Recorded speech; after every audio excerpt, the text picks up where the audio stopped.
This is Susan Wilbanks with blendedinsight.com. I am a holistic and integrative healing arts practitioner, an intuitive, and an energy healer. In this podcast, I share tips, tools, and suggestions that have helped me along my path in hopes of inspiring and helping you along yours. Let's get started with today's podcast topic. Hello, bright soul. Thank you so much for joining me on this beautiful day. I'm grateful that you're here with me, and I'm so grateful that we get to spend this time together. And I'm going to go right into the topic for today, and that is choosing people who choose you, which is a term that you've probably heard before. And it can often be an overused term or an overused phrase. The reason I wanted to talk about this today is because when you're on this path, as we're continuing to evolve on this planet, maybe you're making changes. Felt like it was a really good time to bring it up because maybe with the new year, you decided to improve your diet, improve your physical health, exercise. Maybe you're switching jobs. Maybe you're trying to set better boundaries. Maybe you're deciding to not do activities that don't fulfill you anymore. When that happens, the people can sometimes get uncomfortable. And what the tendency to do is try to get them to understand from your vantage point, try to get them to change, or the most common thing is to try to get them to accept you. And as they are clearly showing that they don't approve of this new version of who you're becoming, it can become very defeating. I talked about this a long time ago in a previous podcast about tribal shaming. This is the work of Dr. Mario Martinez. You can look up his book. I'm not affiliated.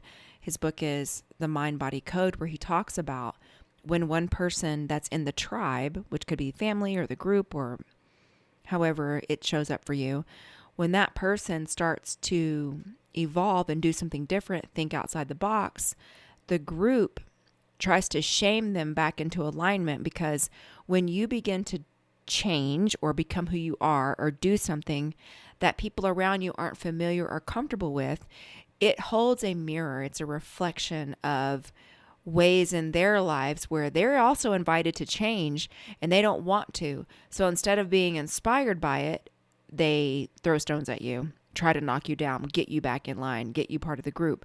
And that's why a lot of us who are on the spiritual path tend to branch away from our family of origin, from friends, and we find ourselves in this cycle of continually shedding and then realigning, shedding and then realigning. And spirituality is always carried out in practicality. So we can talk about spiritual principles and how they relate to the physical world. And I know that this is another big shifty type of year. I mean, I'm an Aquarius and we're going into the Aquarian age, so I'm feeling it. And I have a master number. So whatever the energy is of the world, I get a double dose of it. So I get this. I understand the energy that you're likely feeling because I'm going through it just the same that you are. And what I have learned over the years is this work that I'm doing, for one, I've shared this before, I'm always out front. So I tend to discover things before the world comes around to it. And I've just accepted that about this is part of my path, that I'll discover it, I'll get on the path, I'll master something before everyone else wakes up. And because of that, I get the stones thrown like, oh, there's Susan, she's doing something weird, or that's not, that's weird, that's not validated, or that's not, whatever the case may be. And so I just keep on the path. And then, this is happening with a friend of mine now. She's bringing up this stuff that I literally told her about 20 years ago. Already been there, done that, got the t-shirt. And now she's going down this path like it's brand new. And it's like, that's so old news. Like I did that so long ago. The same is true, with Reiki. Like when I started doing Reiki, people thought it was weird. It wasn't mainstream. Not very many people knew about it. The tendency was to invalidate it. How could it work? It's just energy. What are you doing? And I just stayed the course. And then people start saying, oh, you do energy healing? Like what, Reiki? Which makes me laugh because I'm like, well, yeah, I used to do Reiki, 12 years ago. But I've moved on to pranic healing. And then they're like, well, what's pranic healing? So I know that's what's going to be the new thing next, as I continue down this path and more people share it, it's going to be more mainstream. But while I'm learning it, it's, oh, well, I got to deal with the invalidation, the stones, the making fun of, all the things that we deal with when you are out front. And any leader and visionary of any time deals with this because they have a vision that the collective cannot see. They have a vision that was given to them through their soul development that they believe in and they see it through, while other people just sit back and they're not in the arena with them, but they want to get them beat up for some reason. It's the human condition. And what I wanted to say to you is the way that I have addressed this is I'm not going to allow someone who is not on my path to take me off mine. I'm not going to allow someone who is not living their truth and doing all the practices that I'm doing and doing the work that I'm doing to take me off of my divinely guided path of where I'm supposed to be and what I'm supposed to be doing. And they don't have to agree with it. And I don't have to care. So I've just gotten really confident in who I am through feeding myself, getting really good about my boundaries. If someone doesn't agree with me, that is okay. I don't have to agree with them not agreeing with me. We can be adults about it. And I've gotten really good about boundaries regarding people who could comment on my life or aspects of my life when I didn't ask for their opinion. And I've done other shows about boundaries. And sometimes the lesson is to create the boundary. So because we're kind and generous people, my daughter and I were talking about this. This happens to her as well. Because we're kind, people can mistake that as they can walk all over you because you're kind. And this is when you have to step in and set a boundary. I'm kind. I'm not stupid. There's a difference. I'm kind. I'm not naive. I see exactly what you're trying to do. I can see straight through you, but I'm on a path of helping and healing. And I know that tests are being sent my way because this is how we learn. And I'm working on my character, and I'm always developing my character, and I make mistakes, and then I have to make those mistakes right and learn and try again. So I can be kind and hold my light and stay on my path without being mean about it. So there is a fine line about the boundaries. And you know what that lesson is for you because it keeps coming up over and over, and it keeps coming up until you master it. So what I do is spend my time and my energy with people who are actually supporting me the way that I'm supporting them. They're pouring into my life the way I'm pouring into theirs. That's not to say there aren't people that I interact with that are not, that are draining and all those things, but I set boundaries around those, and I don't invest there because it's not worth the return on investment. It's not that I'm being mean about it because I am a being of service.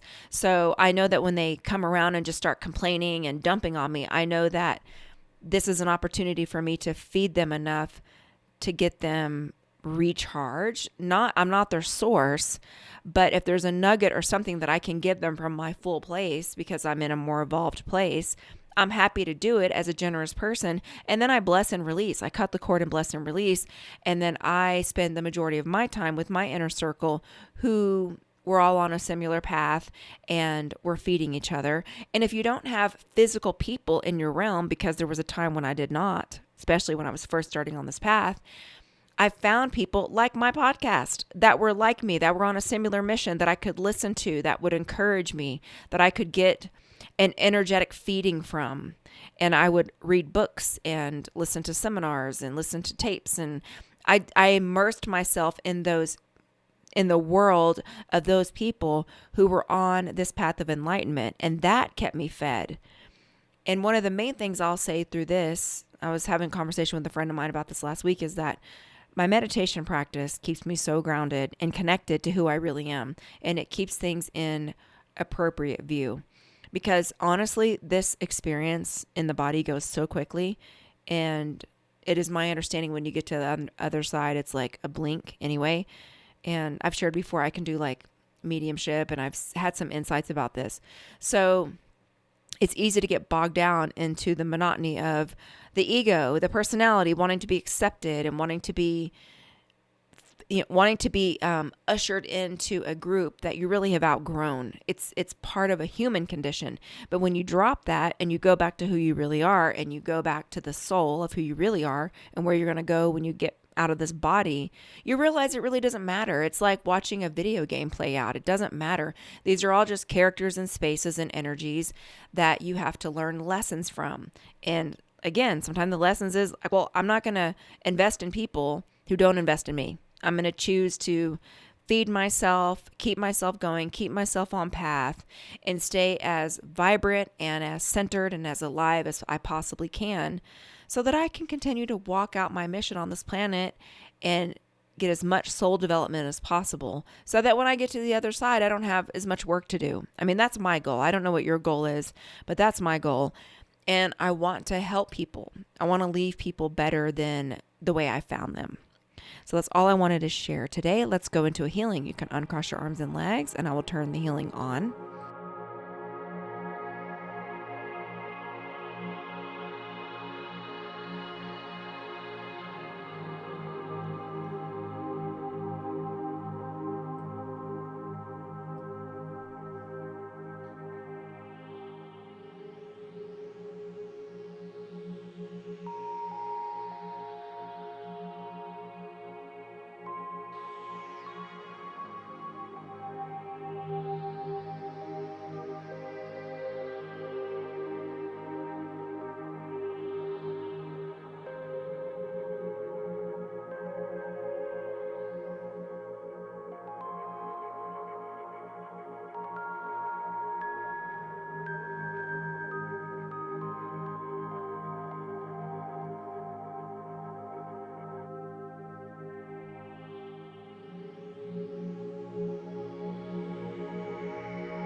Okay, and so it is.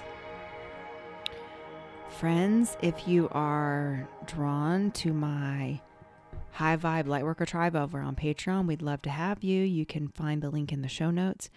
And as always, I want to thank you for your reviews, your donations, your feedback, your kind support. I appreciate you so much. And I also want to wish you a beautiful week. Take care. Bye-bye.